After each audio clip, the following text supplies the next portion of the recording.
आज का जो बजट था जो उम्मीदों को खोखला करने वाला बजट था। सरकार ने ना तो गरीबों को देखा, ना ही गरीबी को देखा और ना ही युवाओं को देखा, क्योंकि एक उम्मीद थी तमाम लोगों को, भारतवर्ष के कि एक गृहिणी को उम्मीद थी कि जब बजट उसकी किचन में फिट बैठेगा।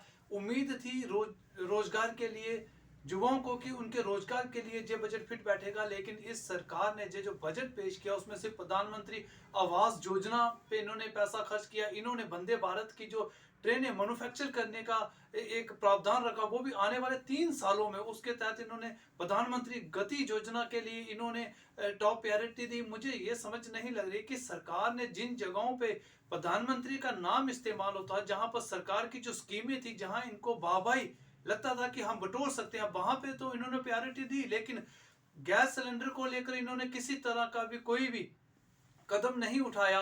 पेट्रोल डीजल को लेकर इन्होंने कोई कदम नहीं उठाया। इन्होंने स्वास्थ्य और शिक्षा को लेकर कोई कदम नहीं उठाया। इन्होंने रोजगार को लेकर इस बजट में कुछ नजर नहीं आया। सिर्फ एक जुमलाबाजी जो इन्होंने पेश की, क्योंकि चुनाव सर पे है और चुनाव को देखते हुए सरकार ने सिर्फ अपनी स्कीमें और प्रधानमंत्री जी का जहां पे नाम इस्तेमाल होता है उन्हीं चीजों को प्रायोरिटी दी। नौजवान रोजगार मांग रहा है, देश अपनी अर्थव्यवस्था सुधारने की बात कर रहा है। लेकिन ये जो बजट है, इसमें हम पहले इस बात को भी ध्यान में रखें कि बजट जब बनाया जाता है उसमें खर्चे पहले गिने जाते हैं और आमदनी बाद में होती है। और देश का 20% सिर्फ देश का जो कर्ज है उसको चुकाने के लिए जाता है बजट का। तो मुझे लगता है ये सरकार आम लोगों को इस बजट में फिट करने में नाकाबिल रही है। आम लोगों के लिए, गरीब जनता के लिए इस बजट में कुछ नहीं है। और सिर्फ एक ही उपहार देश की जनता को मिला, वो मिला है टैक्स पे टैक्स। और खासकर जम्मू कश्मीर की बात की जाए तो जम्मू कश्मीर में कल ही इन्होंने प्रॉपर्टी टैक्स को लाके पहले ही क्लियर कर दिया कि जम्मू कश्मीर की जनता